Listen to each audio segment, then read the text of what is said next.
la corriente positivista degenera en esta concepción del Estado de Derecho. Y esa concepción del Estado de Derecho es la que se ha implementado aquí, porque hemos oído los informes de las acusaciones, ya han concluido, y yo ciertamente he echado de menos que se refieran al objeto de este proceso y al escrito de acusación. Se juzga a Juan Francisco Rosa como una persona non grata a juicio de las acusaciones y se le hace un juicio global, más allá del derecho penal del hecho. Hasta tal punto de que se aportan como indicios de delito y del supuesto tráfico de influencias. La compañera ha hablado de un tráfico de influencias que no sé qué relación guarda con este proceso, pero es expresión más clara de lo que las acusaciones traen en este proceso. Un tráfico de influencias general, global. Don Juan Francisco Rosa es una persona influyente y eso es lo que se pretende que se califique como delito. Incluso el Ministerio Fiscal se permite la licencia de traer a colación el caso Yate, un asunto en el que informó el mismo fiscal a favor del sobreseimiento del señor Rosa por ausencia de indicios racionales de criminalidad. Por lo tanto, el Ministerio Público, en cuanto ejerce una función pública, tiene el deber constitucional de tratar al señor Rosa como inocente y no puede derivar ninguna consecuencia negativa para él de una sentencia que haya tenido un objeto en el que él, desde luego, no ha sido objeto de acusación investigado. Voy a tratar de evitar las introducciones, ya lo he hecho y creo que no merece la pena extendernos más. La instrucción, desde luego, no ha sido un modelo exportable. Forma parte de un contexto de aquellos años en el que se pusieron en marcha instrucciones inquisitivas que afortunadamente hoy se están corrigiendo judicialmente, tanto en cuanto a los desmanes de determinadas actuaciones policiales como de actuaciones en instrucción. Yo no voy a plantear en este asunto, no lo he hecho, ninguna vulneración de derechos fundamentales porque consideraba que no era el foro adecuado. Tampoco lo hice porque consideraba que concurría una causa de prescripción y que, en definitiva, este tribunal debería resolver esa cuestión y no adentrarse en cuestiones que tampoco afectan a este procedimiento, sino que realmente donde se harán valer en su momento serán el procedimiento madre del que deriva esto que se ha llamado en llamar una pieza separada. Es verdad que esta parte indagó sobre el origen de la documentación que soportó la denuncia inicial y hemos conocido un hecho relevante del que yo no voy a sacar ahora consecuencias, pero parece ser que fue una concejal que obtiene un expediente para un fin público que lo ha cedido indebidamente a una parte. Yo no sé si ejerce o no influencia sobre ella, qué relación personal tiene. Lo que es evidente es que no se ha obtenido, desde luego, por los cauces de un interesado en un procedimiento administrativo. Bien, dicho esto, me voy a centrar ya en lo que realmente debe ser propiamente la defensa jurídica en un proceso penal. No hemos pedido la suspensión del juicio frente a la modificación de la calificación del Ministerio Fiscal. Ya lo anticipé y voy a ser muy breve. ¿El por qué? Porque no se ha alterado el hecho. El artículo 788.4, cuando se produce una alteración del hecho, es lo que permite interesar la suspensión para practicar en su caso nueva prueba. En la medida en que no se altera el relato histórico, no tiene sentido pedir una suspensión para practicar una prueba sobre unos hechos que no se han modificado, porque la prueba sobre los hechos que no se han modificado ya se ha propuesto. Y esto es elemental, con lo cual respondo a la pregunta del Ministerio Fiscal: ¿por qué no han suspendido, no han pedido la suspensión de juicio? Esta es la razón. Eso no significa que la variación de su acusación sea admitida por esta parte. Ya lo hice ayer, me opuse a esa modificación, cité una sentencia que vuelvo a reiterar. Es la sentencia del Tribunal Supremo 860-2008 de 17 de diciembre, que, aunque es verdad que se refiere a cuando existe una resolución del juez de instrucción en el momento de dictar el auto de apertura del juicio oral, que excluye algunos delitos y adquiere firmeza, dice: no es posible volverlos a introducir en conclusiones definitivas. Es lógico. Si el Ministerio Fiscal formula su acusación por el delito A y el delito B, el auto de apertura del juicio oral solo abre por el delito A y eso adquiere firmeza, sería un fraude de ley introducirlo después en el trámite de conclusiones definitivas. Y por eso el Tribunal Supremo dice, cuando ya el delito que ha sido objeto de acusación, digamos, lo ha sido antes del auto de apertura del juicio oral, se ha dictado auto de apertura del juicio oral, lo ha excluido, no cabe volverlo a introducir. Y esta es la situación que se produce en nuestro caso. El excelentísimo Tribunal Superior de Justicia dictó dos resoluciones. Por las razones que sean, yo quiero pensar que fue consciente, pero en cualquier caso son decisiones firmes, en la que asumió la competencia para determinados delitos y los mencionó. Y, por ejemplo, es muy significativo que mientras para don Leonardo Rodríguez se consideró que el tribunal era competente para enjuiciar, como dijo, personas y delitos, dijo, por los supuestos delitos de tráfico de influencias tipificado en el artículo 429 del Código Penal y prevaricación urbanística recogido en el artículo 322 del Código Penal.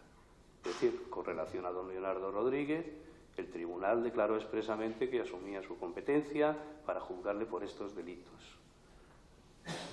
Con relación a don Juan Francisco Rosa Marrero, sin embargo, en el apartado siguiente se limita el tribunal a abrir el juicio oral o a asumir su competencia, ya se había formulado acusación, por un supuesto delito de tráfico de influencias tipificado en el artículo 429 del Código Penal. La mera comparación de lo dicho respecto de don Leonardo Rodríguez y lo dicho respecto de don Juan Francisco Rosa, pues obviamente generaba la expectativa a esta parte, legítima, considero, de que el objeto del juicio no sería otro que el delito de tráfico de influencias. Y por ello se planteó la prescripción, porque considerábamos que en atención al marco penal delimitado por este excelentísimo tribunal se había producido de modo inequívoco la prescripción, que vuelvo a reproducir, reproduciendo para no repetir cuantos argumentos ya dijimos, pero no sé, el Ministerio Fiscal no ha resuelto en el fondo sobre qué resolución supuestamente pudo interrumpir esa prescripción.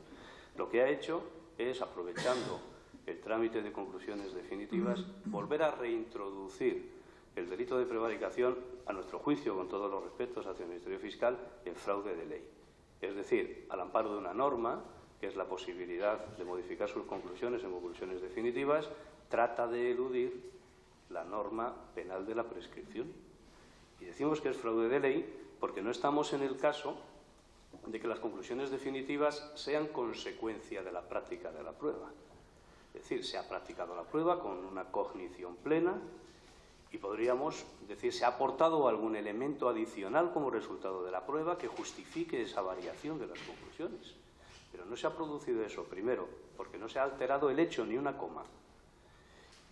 Se ha alterado una calificación jurídica, pero es que esa calificación jurídica ya la expresó y esa calificación jurídica esta sala no la admitió, o por lo menos no la recogió en su auto. Por eso nos permitió oponernos a esta cuestión, es decir, consideramos que esta modificación, que ya en este estadio, como luego explicaré, creo que ya tiene incluso otros efectos para esta parte que nos van a conducir a la misma conclusión, porque ya por razones de fondo es inviable la posibilidad de atribuir al señor Rosa el delito de prevaricación que se le atribuye, pero bastaría esta barrera temprana de decir no es posible esta modificación en atención a las razones dichas para volver a replantearse la prescripción y resolver mediante un sobreseimiento libre ya en sentencia por razón de extinción de la responsabilidad criminal en atención a que nos parece inequívoco que el delito de tráfico de influencias está prescrito y que solo se evitaría la prescripción ciertamente si formara parte de un conjunto delictivo en el que concurriera con el delito a la inducción a la prevaricación que tiene establecido un plazo de inhabilitación más grande. Pero para poder resolver eso, primero habría que determinar cuál es la relación concursal entre ambos delitos. Hoy creo haber oído de manera expresa que estamos ante un concurso de leyes. Si estamos ante un concurso de leyes, como es sabido, dogmáticamente, lo que hay que hacer es elegir una norma. no aplicar las dos a la vez. El concurso de leyes es diferente, como bien sabe el tribunal, del concurso de delitos. Por lo tanto, hay que optar y no sabemos realmente por qué se ha optado.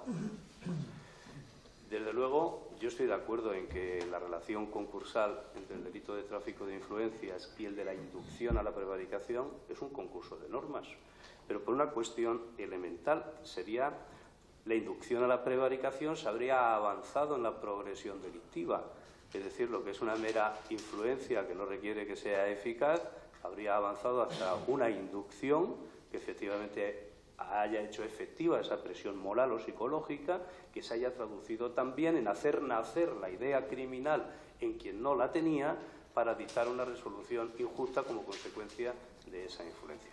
Si esto es así, hay ciertamente una progresión delictiva. Y podríamos llegar a determinar, ¿es posible que consuma la inducción a la prevaricación, al tráfico de influencias previo? Hay que tener en cuenta que además, penológicamente, el tráfico de influencias tiene establecida una penalidad mayor que la inducción a la prevaricación, con lo cual colisionarían dos normas para resolver el concurso de normas. Uno, la consunción, y otro, el principio de alternatividad o de la sanción más grave. Si así fuera, el delito de tráfico de influencias, la doctrina que se ha pronunciado sobre ello, jurisprudencia ciertamente es bastante escasa, pero la que hay se pronunciaría en favor del delito más grave, volveríamos a la situación inicial. Se aplicaría una sola norma, que sería el tráfico de influencias, y volveríamos a recuperar toda la problemática de la prescripción que se anticipó en el primer día. Pero en cualquier caso, era carga de las acusaciones también identificar de alguna manera cuál es la norma que consideraban prevalente. Al margen de esta cuestión, que podrá considerarse que, dado el principio iurat novit curia, pues deberá la sala en su caso resolver, yo también quiero, con relación a esta problemática, manifestar dos cosas. Una, ya hemos dicho que el delito, a nuestro juicio, de prevaricación quedó excluido por una resolución firme y no cabe reintroducirlo por conclusiones definitivas. Y segundo, se ha producido una mutatio libellis prohibida. Es decir, aun suponiendo que pudiera el Ministerio Fiscal modificar sus conclusiones provisionales en conclusiones definitivas, el Ministerio Fiscal en conclusiones definitivas calificó como autoría de un delito de prevaricación del artículo 320. Yo puedo pensar que este excelentísimo tribunal no atribuyó este delito a don Juan Francisco Rosa por la sencilla razón de que no podía ser autor de este delito y por eso no lo incorpora en su auto. Yo no sé las razones que ha barajado la sala, lo único que sé es el fallo. Por cierto, los fallos, con independencia de los argumentos o los razonamientos, que podrán ser buenos, malos, comprensibles o no, el fallo de una resolución y también de una resolución administrativa y de un informe es lo que importa, no tanto las razones, sino el fallo, que es lo que vincula propiamente. Pero, dicho esto, lo cierto es que se calificó como autor de un delito. Era un delito imposible porque no concurría don Juan Francisco Rosa la cualidad especial requerida por este tipo. Y se introduce por primera vez en el debate la tesis de la inducción.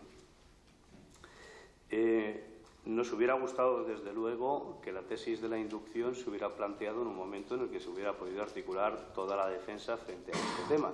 Pero bueno, en este momento procesal en el que nos encontramos, introducir la tesis de la inducción sí que es introducir un hecho nuevo. Ya diré que, como no se ha modificado el relato histórico, este hecho nuevo no se contiene en el escrito de acusación. Si leemos el escrito de acusación, no se contiene una sola línea en el apartado de hechos que nos afecta, que pueda ser subsumido en la inducción a la prevaricación.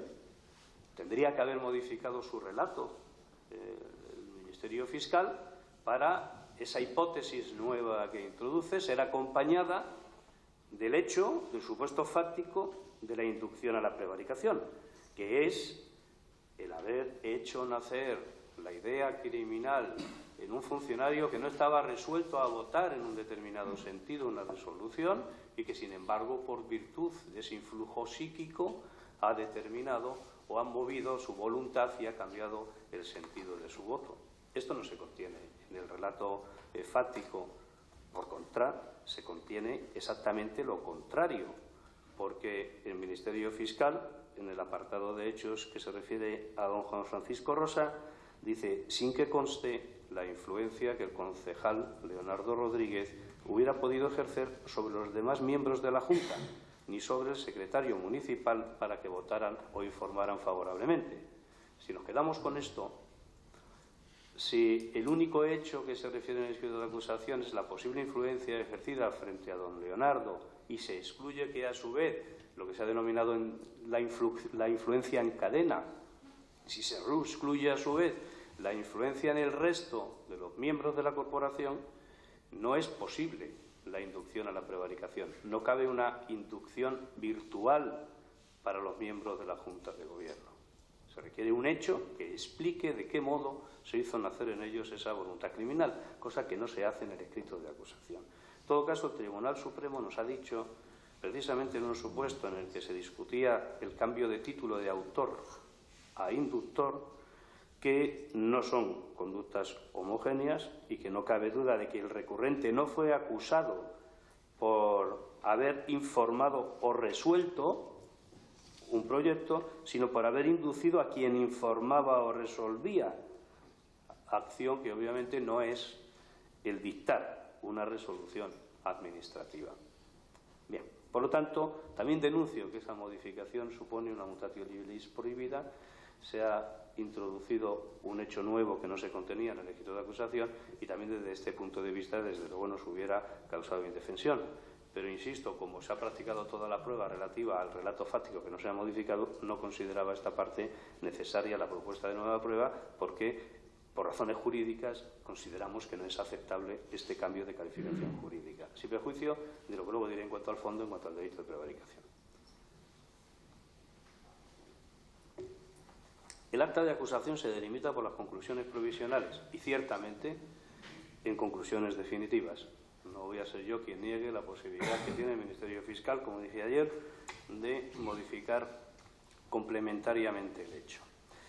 Lo que no es admisible en el proceso penal son acusaciones genéricas, indeterminadas, que se atribuya a una persona un hecho global, no situado en el tiempo, no precisando acciones concretas, hechos determinados, juzgando a la persona en el contexto de un derecho penal de autor y no del hecho. Esto es lo que se ha hecho en esta causa.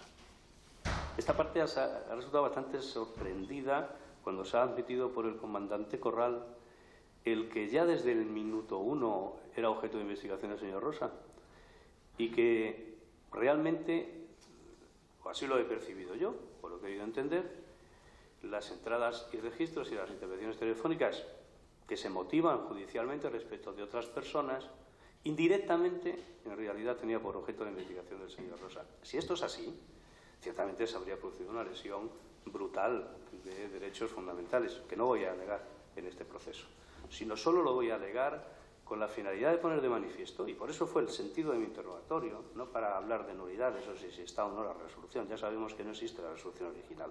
Eso ya lo plantearemos en otro escenario. Pero lo que quería este letrado es poner de manifiesto lo que se ha acreditado. Es decir, es objeto de una investigación prospectiva desde el principio. Un hecho global no determinado. Pero es que ahora se pretende eso, bien, ya es una práctica rechazable en el contexto de un Estado de Derecho, pero no se puede pretender prolongar esa acusación global hasta el mismo momento del plenario para poner el broche final de la acusación popular, para hablar ya de un tráfico de influencia ya respecto de todo. O sea, ya da lo mismo, el señor Rosa tiene una influencia en la isla, en la Unión Europea, y eso es el objeto del proceso, el hecho global. Y se permiten incluso referirse a una carta, la que obra el folio 4582, de noviembre del año 2003, la supuesta influencia al señor Reyes, que yo sepa no es objeto de acusación, pero se habría prolongado casi hasta el momento de este juicio, con lo cual, es decir, es un periodo cronológico global y aquí lo que se juzga es una influencia global. Obviamente eso no puede ser aceptado por este tribunal porque los hechos son los que se contienen en el escrito de acusación, no los hechos periféricos, y desde luego no se va a juzgar con base a golpe de periódico o lo que publica la prensa sobre la posible influencia del señor Rosa. Dicho esto, nos vamos a los hechos, que son objeto del acta de acusación, que es el hecho tercero, 3, fase final ante el Ayuntamiento de Yaiza, apartado A, en el que se describe la influencia a un concejal determinado, a don Leonardo Rodríguez García, no a cualesquiera otros funcionarios de Lanzarote, de las Islas Canarias, de España o de la Unión Europea, sino al señor don Leonardo Rodríguez, un hecho concreto en cuanto al vehículo de la influencia habría sido una llamada telefónica que han tenido oportunidad de escuchar en el plenario este tribunal. Ya anticipo que la mera audición de esta conversación, más allá de expresar un comportamiento que a unos les parecerá más reprochable, a otros menos, pero lo cierto es que no tiene ninguna significación penal a la luz de la jurisprudencia que ahora voy a relatar. Una sentencia del Tribunal Supremo 300/2012 de 3 de mayo nos dijo que la consideración ética sobre la reprochabilidad de los actos denunciados no puede determinar la sanción penal del hecho. Incluso el Tribunal Supremo nos dice no integran este delito ni siquiera acciones socialmente inadecuadas. Es decir, no basta solo con que sea la acción socialmente adecuada, que excluiría desde luego la tipicidad, sino incluso acciones que sean socialmente inadecuadas. Porque el delito requiere algo más que una acción que pueda parecer más o menos éticamente reprochable. El llamar a un concejal en un pueblo en el que, según dice la acusación popular, todos son amigos y todos se conocen, bueno, pues yo creo que también el contexto priva de importancia incluso a esta llamada.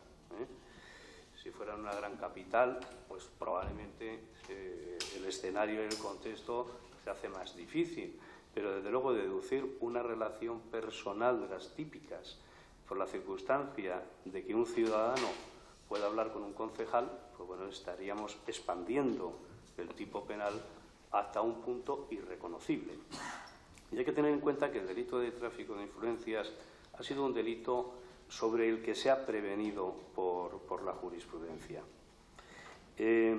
La sentencia de la Sala Segunda de 7 de junio del año 2016, sentencia del Tribunal Supremo 485/2016 de 7 de junio, nos previene precisamente respecto de esta tendencia a expandir indebidamente este tipo penal. Dice, precisamente por la amplitud de la modalidad, de la definición del acto típico, hablando de una influencia con prevalimiento, dice, ha sido necesario que la jurisprudencia realice la actio finium rebundorum, es decir, para delimitar lo antijurídico de lo que no lo es, con independencia de su valoración ética.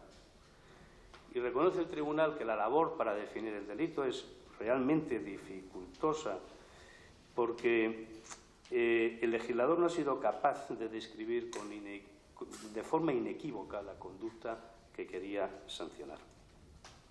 Lo que acarrea la difícil predictibilidad de la trascendencia penal del hecho, que desde luego tiene importancia desde el punto de vista de la legalidad penal y desde el principio de culpabilidad. Y si realmente don Juan Francisco Rosa, a la hora de realizar esa llamada, estaba teniendo el conocimiento y la voluntad de realizar un comportamiento penalmente reprochable. El Tribunal Constitucional nos ha hablado de la garantía material de certeza, de la prohibición de la interpretación extensiva y la analogía in malam parte de los tipos penales fuera de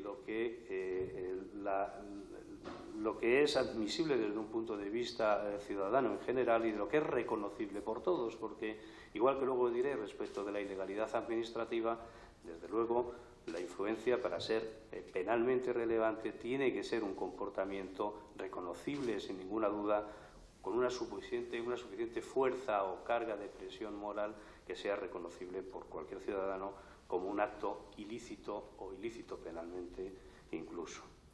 Por eso, la jurisprudencia, ya se ha referido el Ministerio Fiscal ayer a los requisitos, citó una sentencia del Tribunal Superior de Justicia de Canarias y yo también voy a citar otra, también de don José Ramón Navarro Miranda como ponente, que es la sentencia del Tribunal Superior de Justicia de Canarias el número 8/2014 de 3 de septiembre, recurso 1/2012, que absuelve por delito de tráfico de influencias.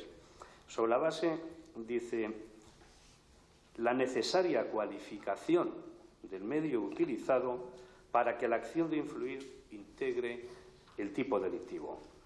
Y es exigible un acto concluyente. El acto ha de tener la capacidad suficiente de subordinación o condicionamiento significativo del funcionario en cuestión hacia el sujeto activo. Realmente, de la lectura, de la audición de esa llamada, se puede llegar a concluir que la acción de don Juan Francisco Rosa poseía ex ante, en abstracto, una valoración objetiva, la capacidad suficiente para someter la voluntad de don Leonardo Rodríguez. Esa es la cuestión nuclear.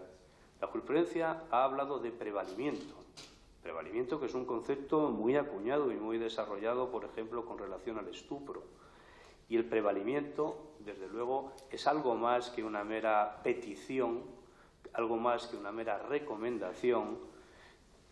Si es que acaso se hubiera realizado una petición de ayuda, no puede entenderse la petición de ayuda en el sentido de una presión psicológica, porque precisamente cuando uno pide ayuda a otro, es que ese otro es quien tiene esa relación de superioridad respecto de quien pide.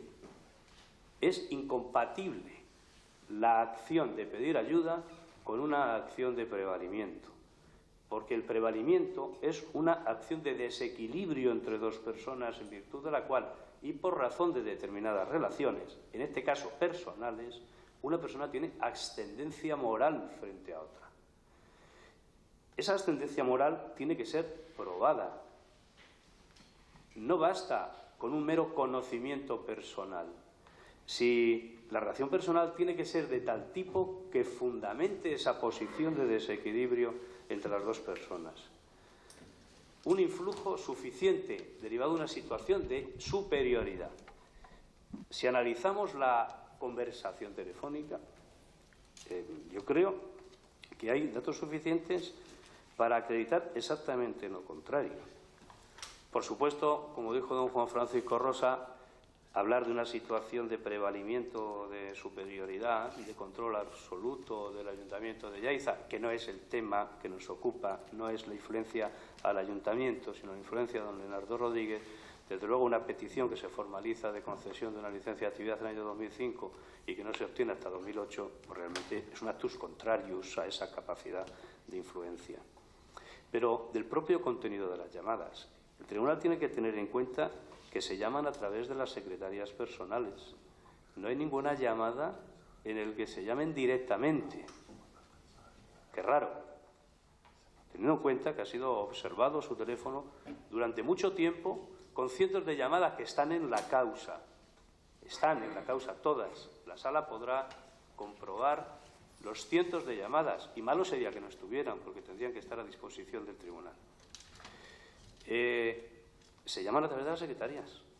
En un contestador, una de las llamadas en el que donde se le devuelve la llamada por parte de Leonardo, deja un teléfono a la secretaria. Hágame el favor de llamarme, tome nota del teléfono. ¿Qué pasa? ¿Que no lo tenía don Juan Francisco Rosa de manera directa? Si uno se relaciona personalmente con otro de una manera muy fluida, desde luego tiene su teléfono. Don Leonardo, cuando habla en esa llamada, no sabe que el asunto de don Juan Francisco Rosa se va a tratar en la Junta de Gobierno del día siguiente. Si uno oye la llamada y dice, que va mañana, me va a enterar. Se supone que si se ha producido esa relación de superioridad de prevalimiento, qué extraño que don Juan Francisco Rosa con anterioridad no le haya comentado el asunto a don Leonardo Rodríguez. Se lo comenta el día de antes de la Junta de Gobierno y don Leonardo Rodríguez no lo sabe. Después de ser aprobada la licencia en la Junta de Gobierno, no consta ninguna llamada inmediatamente de don Leonardo Rodríguez a don Juan Francisco Rosa diciendo, oye, ya está lo tuyo, ya he cumplido, ya he hecho lo que me pedías. No hay ninguna llamada. Se obtiene la licencia el día 23 a través de un empleado de don Juan Francisco Rosa, siguiendo, en este caso sí, el procedimiento legalmente establecido. Son todos actus contrarios a la conducta o a la situación de prevalimiento. Una mera llamada a ver si me ayudas, una mera llamada que diga de una vez a ver si ya se otorga una licencia, que era debida, una vez incluido en el expediente la totalidad de la documentación necesaria para resolver, no puede ser tomada por esta sala como una conducta de prevalimiento. Ni se ha acreditado una redacción personal que da base al delito que precisamente acredite esa relación de superioridad. ¿De dónde surge? ¿Dónde está la prueba de esa relación personal de superioridad? No se tienen los teléfonos, un día va a su casa y no está, sin avisar, no le avisa previamente, voy a ir a tu casa. ¿En qué se fundamenta esa relación personal entre el señor Rosa y el señor Leonardo? En que le llama por teléfono al concejal de urbanismo, y ya explicó que estaba abierto a todos los ciudadanos y que facilitaba su teléfono a todo el mundo. Y desde luego no corresponderá a esta defensa, desde luego que no, la carga de probar que se habló con otros ciudadanos una vez que ha estado a disposición judicial y de la fuerza actuante la totalidad de estas llamadas. El que se haya hecho una selección solo de lo que interesa para incriminar y se haya omitido selectivamente aquella prueba que lime los pilares de la imputación, es un comportamiento, desde luego, que se podrá reprochar a las acusaciones, no a las defensas. Ya, desde luego, para colmo, y lo digo así, es que ya se reinterpreten las conversaciones y que cuando se habla del agua de la Jeria, se hable del agua de la bodega. Ya estamos en un punto en el que no es serio, en el plenario, porque esto sería objeto en su caso de investigación e instrucción, soltar que la interpretación de la llamada tiene que ser esa. Bueno, pues muy bien, eso es una interpretación del Ministerio Fiscal, pero yo no la comparto. No sé si aquí hay una relación de prevalimiento en el sentido de que es más útil la información del Ministerio Fiscal a la de esta defensa, pero desde luego si estamos en una relación de igualdad, pues muy bien, una concepción subjetiva de uno, otra de otro. Yo niego que esa conversación se refiera a la bodega de Stratus. Sabíamos que iba a salir el tema Juanecico. Eso me permití comentárselo a mi compañera, doña Beatriz. Oye, esto de Juanecico, mire, hemos tenido oportunidad de escuchar, y aquí sí se escucha, es Juan Francisco. Y claro, al leer Juanecico, pues es un término que denota cierta proximidad personal. Si esos son los fundamentos de la imputación, la sala tendrá que valorar si realmente son o no razonables. No se trata de dar pinceladas, de buscar donde sea puntos de anclaje. En el proceso penal no vale pintar una pared acusatoria con brochazos. Hay que pintarla entera, de una manera sistematizada, sistemática y con prueba de cargo razonable. No basta ni brocha gorda, como pretenden las acusaciones, ni desde luego traer como indicios hechos ajenos totalmente al contenido de la acusación y mucho menos ya basados en interpretaciones subjetivas de las cosas. Por lo tanto, desde el punto de vista del delito de tráfico de influencias, es que no concurre ninguno de los requisitos que la jurisprudencia, precisamente por lo que he dicho, para evitar interpretaciones extensivas, se ha cuidado de perfilar, porque ha sido el Tribunal Supremo y la jurisprudencia derivada la que ha puesto en alerta esa tendencia a interpretar expansivamente un tipo penal que está definido con contornos tan imprecisos por parte del legislador. Y desde luego hay que reservarse a los comportamientos más graves. La última ratio invertida de la que habla la acusación popular no puede imponerse. La última ratio es exactamente lo contrario de lo que ha dicho. Exactamente lo contrario. Si han fallado todos los mecanismos anteriores para dar una respuesta en la actuación administrativa, no puede luego per saltum decir, bueno, todavía me queda la jurisdicción penal. Es exactamente lo contrario. Precisamente la preferencia de la jurisdicción penal lo que dicta es que, en la medida en que está reservada solo a las infracciones más graves, por supuesto que es la primera que tiene que actuar y por eso se suspende cualquier procedimiento administrativo con el que concurra. Pero cuando hablamos del tráfico de influencias, el espacio tiene que ser más reducido todavía en función de esta jurisprudencia. No se puede ser generoso en la calificación o la valoración de un comportamiento que, como digo, podrá ser más o menos éticamente reprochable. Nos podrá parecer mal que un ciudadano llame a un concejal, oye, a ver si me ayudas. Podremos considerar, yo no lo haría, pero desde luego eso no es un comportamiento que entra dentro del ámbito de protección de la norma del delito de tráfico de influencias que ha querido diseñar el legislador. Desde luego, no hay una sola prueba, y desde luego la conversación no puede serlo, que determine que esa influencia ha podido movilizar la voluntad del funcionario. No hay una sola prueba que acredite que el funcionario estaba resuelto a hacer una cosa y que por virtud de esa influencia psíquica hace otra. Bueno, será una interpretación de las acusaciones, pero aquí hay que aportar datos objetivos. No hay ninguna manifestación que acredite cuál era el sentido del voto del señor Leonardo. Presumir que hay una relación causal entre la llamada del día 18 y el sentido del voto del día 19 es una presunción contra reo, no soportada en dato objetivo ninguno, que no puede ser, desde luego, apreciado por este tribunal.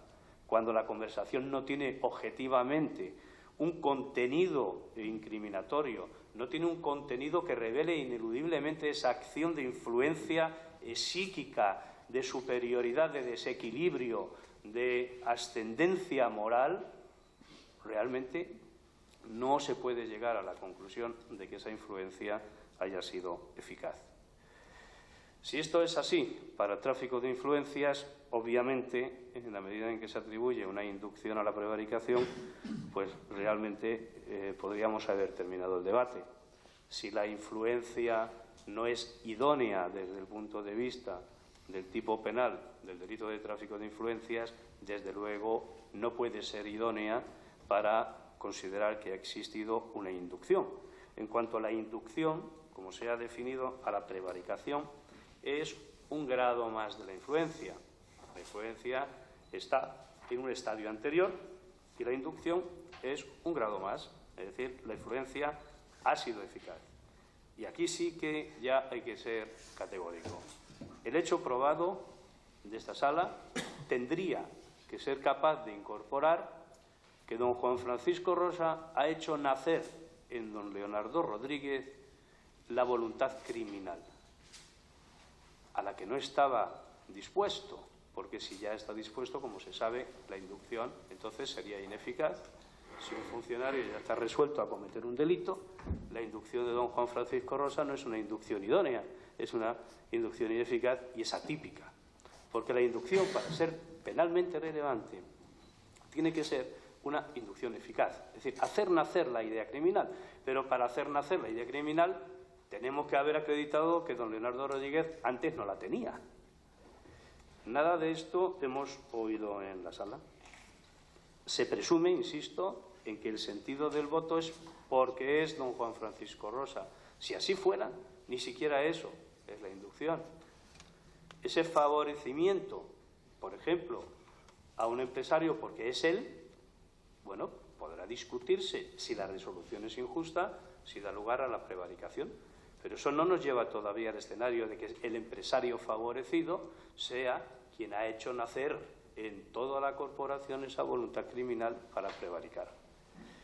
Yo no he oído una sola palabra de las acusaciones, ni una sola prueba que se refieran a la inducción a la prevaricación. Como he dicho, ni siquiera se contiene en el relato fáctico. Ni siquiera el Ministerio Fiscal, y se han adherido a ello las acusaciones, ha modificado el escrito para decir: don Juan Francisco Rosa, en virtud de la influencia ejercida, ha obtenido de los funcionarios que integraron la Junta de Gobierno una resolución favorable porque hizo nacer en ellos la voluntad de dictar una resolución injusta. Eso no lo dice el hecho. Como he dicho, dice exactamente lo contrario. Y estos son los hechos que sí que vinculan al tribunal. Los hechos de la acusación vinculan al tribunal, sin que conste la influencia que el concejal Leonardo Rodríguez hubiera podido ejercer sobre los demás miembros de la Junta ni sobre el secretario municipal. Y eso lo tienen que explicar las acusaciones, y no lo han hecho. La propia querencia que pudiera tener un funcionario hacia un empresario no es un comportamiento de inducción. Por lo tanto, considero que con esto es suficiente para que la Sala, si tuviera que entrar en el fondo de la inducción a la prevaricación, dictara una sentencia absolutoria.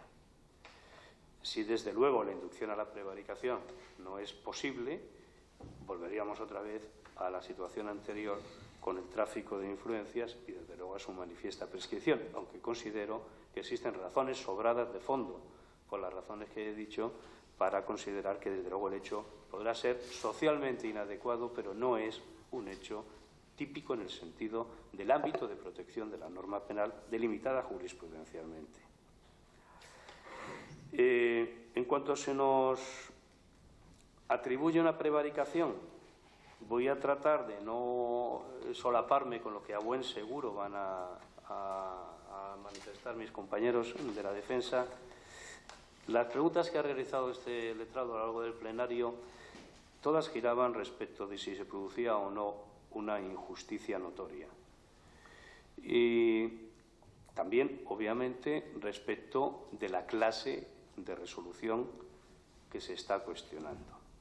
También, antes de abordar lo de la injusticia notoria, que voy a ser muy breve, sí me parece abordar la cuestión de que, teniendo en cuenta de que se nos atribuye una inducción al delito del artículo 322 y que el objeto de este proceso versa sobre las actividades clasificadas o sobre la actividad clasificada, considero que también concurre un problema de legalidad penal. Es decir, los hechos no son subsumibles en el artículo 322 del Código Penal. El artículo 322 del Código Penal, en la redacción vigente al tiempo de los hechos, que no es la actual, se modificó por Ley Orgánica 5/2010, era un tipo penal genérico que motivó, desde luego, los reparos de la jurisprudencia. En cuanto se hablaba de haber informado favorablemente concesión de licencias contrarias a las normas urbanísticas. Esa generalidad motivó que el legislador, en el año 2010, se viera en la necesidad de modificar el tipo penal. Y el tipo penal vigente, que concreta, no significa que haya reducido el ámbito de lo punible, sino que lo ha delimitado, habla claramente de informes sobre instrumento de planeamiento, proyectos de urbanización, parcelación, reparcelación, construcción o edificación. Nada más. Es lógico que hable de esto, porque es un delito que se ubica sistemáticamente entre los delitos contra la ordenación del territorio. Fuera de este delito podrá venir a colación la prevaricación administrativa genérica del artículo 404 del Código Penal, pero ese delito no ha sido objeto de acusación con relación a los hechos y a la Junta de Gobierno de 19 de diciembre del año 2008. Porque, como dice la jurisprudencia, este precepto, la relación que tiene con el artículo 404 es una mera remisión a efectos punitivos, pero que son preceptos que son diferentes, con ámbitos de prohibición diferentes y, desde luego, no homogéneos. Por lo tanto, viene solo en consideración la norma penal del artículo 322 del Código Penal, que es por lo que se nos ha acusado. Y decimos categóricamente que el principio de legalidad penal, la prohibición de interpretaciones extensivas, la prohibición de la analogía in malam partem contra reo, impide subsumir los hechos, la licencia que se adoptó en la Junta de Gobierno del 19 de diciembre de 2008 en la norma penal del artículo 322 del Código Penal. De lo contrario, se entraría de lleno en la prohibición del principio de legalidad penal. Yo estoy seguro de que mis compañeros van a abordar la naturaleza administrativa de esta licencia. Yo no voy a entrar ahí. Yo solo voy a citar algunos precedentes jurisprudenciales. La sentencia de la Audiencia Provincial de Burgos, número 498/2010, de la sección primera, en el recurso 148/2010, con cita de la Audiencia Provincial de Toledo, de 28 de junio de 2005, dice que la licencia de apertura, que si no me equivoco es la licencia de actividad, no es encuadrable en el tipo penal del artículo 322 del Código Penal. Desde luego, la literalidad de la norma, he leído instrumento de planeamiento, proyecto de urbanización, parcelación, reparcelación, construcción, edificación. Desde el punto de vista del tenor literal, no se comprende para nada la licencia de actividades clasificadas. Ni siquiera tampoco en el espíritu de la norma, porque, como digo, se ubica sistemáticamente entre los delitos contra la ordenación del territorio y no los delitos generales contra la administración pública o la prevaricación administrativa. Pero me parece muy relevante, porque es que nos viene como anillo al dedo, si nos permite la expresión, el excelentísimo tribunal, citar un auto de la Audiencia Provincial de Las Palmas de Gran Canaria.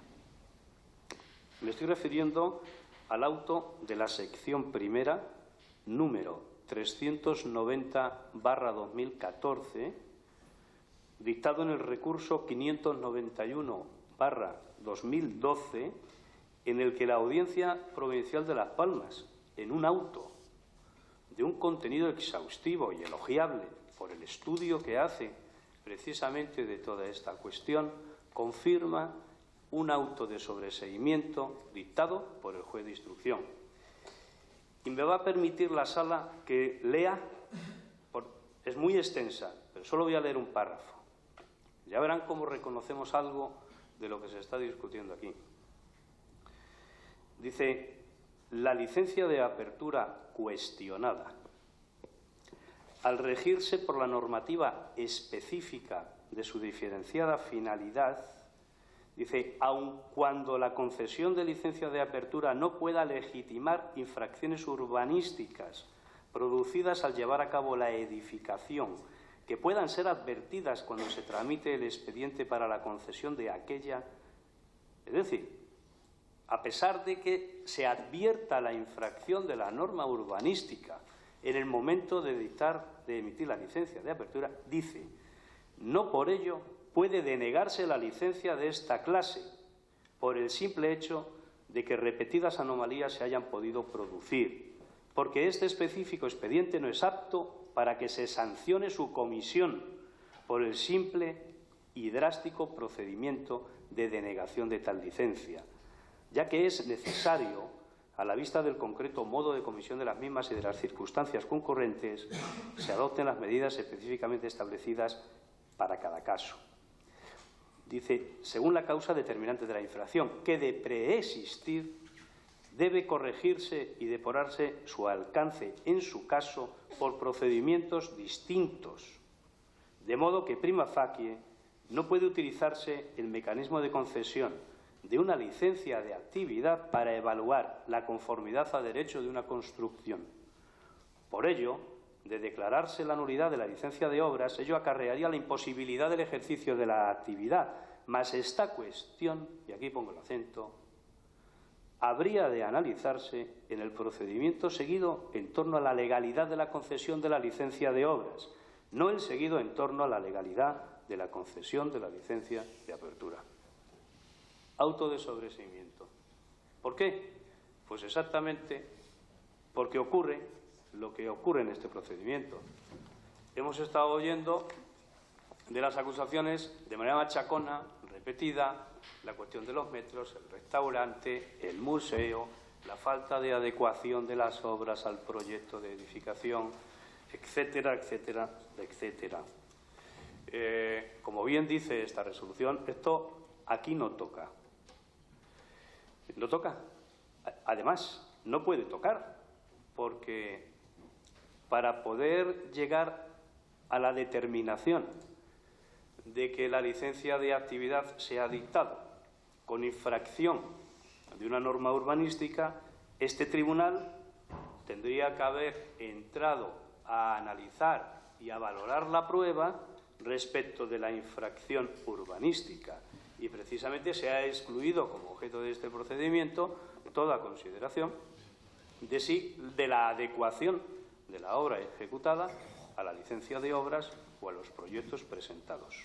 Por lo tanto, la cuestión prejudicial que de alguna manera concurre aquí, que ahora es una cuestión prejudicial penal en la medida en que se ha criminalizado el hecho, porque pende, como bien sabe la Sala, un proceso penal sobre delitos contra la ordenación del territorio en los que precisamente se va a ventilar esta cuestión de si era o no conforme a la normativa, al plan de la JEDIA, al plan insular, a la norma urbanística que fuere, y si realmente lo ejecutado se excede o no de lo proyectado, de lo autorizado, etcétera. Todo ese debate es una cuestión prejudicial, que en la medida en que pende de un proceso penal, es una cuestión prejudicial penal.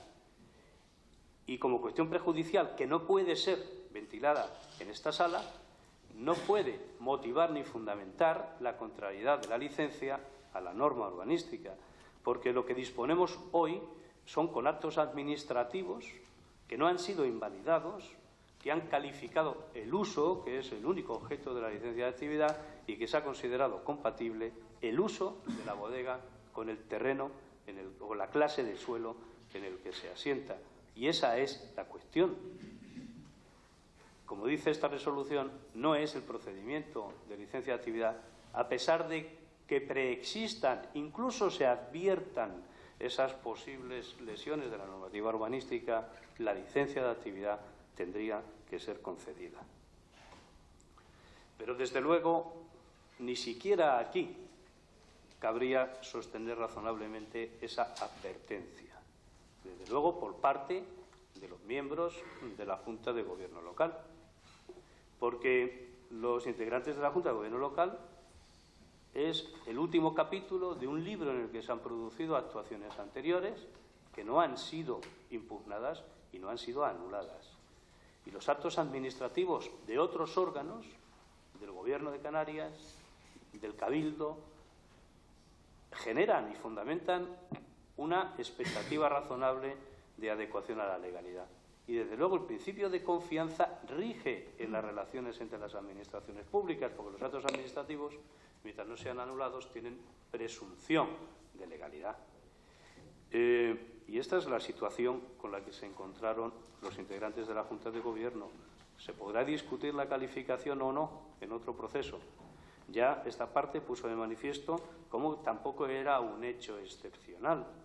Hemos traído a la consideración de la Sala y se ha reconocido otros supuestos semejantes. Desde luego, creo que sí que es legítimo que el señor Rosa demande una igualdad de trato, porque, desde luego, la bodega Estatus no es la única que se encuentra en la Jeria. Eso yo creo que es público y notorio. En la calificación excepcional por la vía del artículo 9 y 11 de la Ley del Suelo Agraria del año 1987 se ha utilizado también en varios casos, algunos de ellos muy vinculados a la acusación popular. Adaptaron sus informes a la dirección que se esperaba de ellos. ¿Cuál era esa dirección? La dirección criminal. Era obvia. Sabía doña Joana qué órgano era destinatario de su informe y sabía lo que quería. Desde luego, el Ministerio Fiscal. Existen otros informes contradictorios. Existe un informe contradictorio del propio don Leopoldo, y que el Ministerio Fiscal dijo de esta defensa, la bodega de los Bermejos, ¿por qué no le preguntó a él? Pues mire, Le voy a dar la respuesta. Se me olvidó. Eso no significa que ese informe no exista. Es decir, el funcionario dijo para la bodega Stratus una cosa distinta de lo que dijo para otra bodega. Me estoy refiriendo al informe de 23 de diciembre del año 2013, firmado por el técnico don Gustavo Navarro Torres y don Leopoldo Díaz Betancourt, conforme director de la Oficina del Plan Insular. Y este informe, si es que acaso se considera también una especial cualidad por ser el destinatario un juzgado, este informe se remite al juzgado de instrucción número 4 de Arrecife en las diligencias previas número 1485/05. En este informe, don Leopoldo se plantea el tema de la bodega Los Bermejos S.L., y si constituyen un equipamiento estructurante de acuerdo con el plan especial de la Jeria, su carácter de bodega industrial, etcétera. Desde luego aquí no se planteaba en ningún caso la prevalencia del plan insular de Lanzarote. Eso es una novedad para este juicio. Desde luego la actuación administrativa se ha planteado otras normas. Ya hemos visto cómo en el Cabildo se plantea la ley del 87 y aquí el plan especial de la Jeria. Pero en este caso, este funcionario informa favorablemente a la posibilidad de este asentamiento como elemento estructurante. El elemento estructurante, desde luego, ya fue explicado, y no voy a ser yo que lo haga porque no me sabré la denominación, pero tiene todo su sentido en la ubicación donde se encuentra la bodega Stratus, de acuerdo con lo que se denominó el paisaje cultural, que fue especialmente explicado por doña Blanca Lozano. Pero yo quiero poner de manifiesto cómo el señor Polo, en informe de 23 de diciembre de 2013 con relación a Los Bermejos, dice una cosa radicalmente diferente de la que dice después, el 28 de abril de 2015, cuando se refiere a la bodega Stratus. ¿Cuál es la diferencia? El señor Rosa. ¿O cuál es la diferencia? Que ya en este momento había abierta una causa penal y se trataba de emitir un informe de favor, en favor de la dirección de ese momento, no tanto del Ministerio Fiscal, sino posiblemente de la opinión pública. Pero esta parte aportó con su escrito de defensa otros informes también de funcionarios igualmente cualificados, que llegan a una conclusión contraria. Pero es que además los informes que consideraban